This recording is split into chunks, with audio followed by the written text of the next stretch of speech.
Thank you, Mr Acting Speaker. Temporary Speaker. Acting. I rise to speak in favour of the Crimes High Risk Offenders Amendment Bill. Mr Acting Speaker, when it comes to the criminal justice system, I've always been a supporter of victims' rights and of the right to a safe community. Too often we have seen the rights of criminals placed above the rights of victims and their families. It's unfortunate there are a small number of people who, despite incarceration, continue to be a threat to once released. These high-risk offenders pose a great threat to our community. It is unfortunate that we must continue to monitor these offenders, particularly due to the monstrous nature of their crimes. This bill ensures that we have a strong regime in place for the prevention of serious sex crimes and serious violent crimes committed by high-risk offenders. This ensures that the public is safe. Mr Acting Speaker, the Crimes High Risk Offenders Act allows for the state to apply to the Supreme Court for a continuing detention order or an extended supervision order. These orders extend beyond during which a high-risk sex offender or high-risk violent offender is subject to incarceration or supervision. Continuing detention may be sought while the offender is still in custody, or when a person has breached a supervision order, or when a supervision order no longer provides adequate protection. The Act makes it clear that continuing detention is a last resort.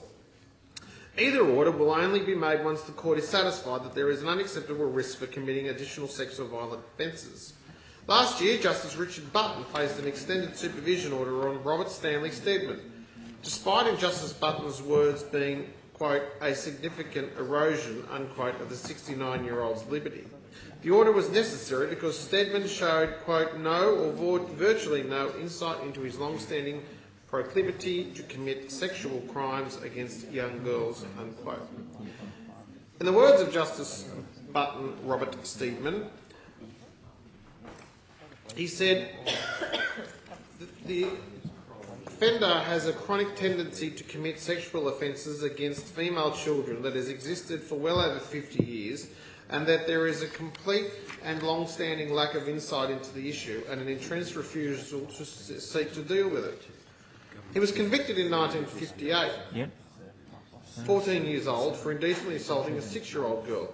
In 1993, he was convicted of aggravated sexual intercourse without consent with an 11-year-old girl. In 2009, he was guilty of aggravated indecent assault and the indecent assault of 3 girls, 2 aged 9 and 1 aged 10. The most appropriate way to manage perpetrators like Robert Steadman is to either monitor them or place them into detention. I reiterate that this is unfortunate that we are forced to protect the community this way from these individuals. However, these orders balance the right of the perpetrator with the need to protect the community from the violent individuals.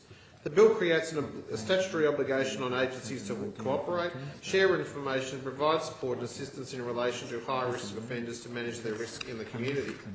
The cooperation of agencies will help to ensure that the high-risk offenders are best be managed and that they are in an area where they are at least risk to the community.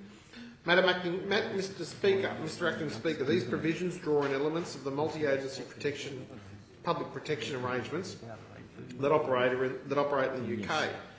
Under the MAPPA, justice and law enforcement agencies work with human services agencies to formally assess the risk of and develop multi-agency management plans. The management plans are tailored to individual offenders and cover matters such as accommodation, conditions, reporting requirements, monitoring of offenders and disclosure of information to members of the public for their protection. The proposed statutory obligation on agencies to cooperate will not require agencies represented to direct their resources in a particular way. It will, however, require agencies to be part of a case management planning and oversight through the high-risk offenders assessment committee.